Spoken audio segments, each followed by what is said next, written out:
Whilst the Waldensians lived on the Italian side of the Alps, a group with similar faith lived on the French side, stretching across southern France from the Alps in the east to the Pyrenees in the west. They had the Bible in their own language, and they were a freedom-loving, industrious, and prosperous people. They were known as the Albiģians, and like other groups scattered around Europe, they remained true to God's word and resisted attempts to come under the banner of Rome. Some historians note that had this movement been allowed to grow unhindered, that the Reformation would have started in the 13th century and not the 16th, and the base of it would have been in southern France and not Germany. In the early 13th century, Pope Innocent III was reigning, though he was anything but innocent. He surveyed the landscape of Europe at the time and determined that these groups, however small, needed to be exterminated in order to preserve the church. He issued an edict that authorized the killing of all such believers. A crusade was launched that became immensely popular with the warriors from northern France, as they no longer had to travel all the way to Palestine, but right here in their own country they could attain all the same benefits. They were told that by killing they would wash away their sins, that they were entitled to the property of those whom they killed, and that when they died they would immediately go to heaven. All of this was promised in return for just 40 days of service. One can only imagine the type of people who made up the armies that came down here to southern France. Year after year, from 1209 to 1229, for 20 years, this crusade was waged against the Albiģians by Pope Innocent III. During the first season, the Crusaders attacked and conquered the city of Toulouse.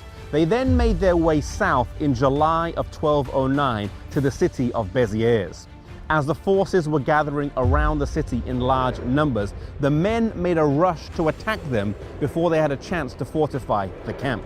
It was in vain though, and the assault was repelled. As they hurried back to the city, the Crusaders mingled with the citizens and made their way into the city before they had a chance to close the gates. There was now a problem. What would they do? There were Catholic Crusaders in the city alongside the Albiģians. Upon consulting the papal legate, the reply was given: kill all, the Lord will know his own.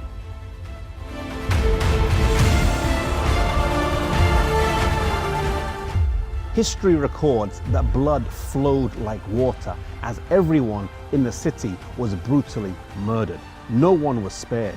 Even those who sought refuge in the church were cut down. The population of the city at the time was around 15,000, but on that fateful day, historians estimate that around 60,000 people were here, as people from the neighboring villages and towns had come here seeking refuge. After the killing, before they left, they set fire to the city, burning everything to the ground. Not one house was left standing. Not one person was left alive. Other towns and cities in the area would fall as well, suffering the same gruesome fate. Even though they were not a race of people, but rather a group who shared the same faith, the destruction and systematic killing has been compared in some circles to genocide.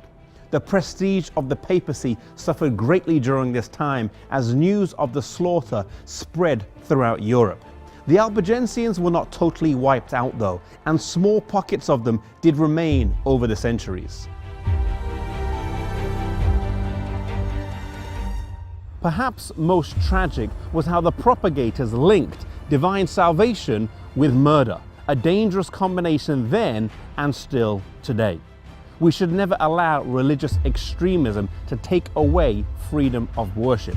We must never impose our beliefs on others, nor allow others to impose their beliefs on us. No matter how true one thinks they are, no one has the right to force their beliefs on anyone else.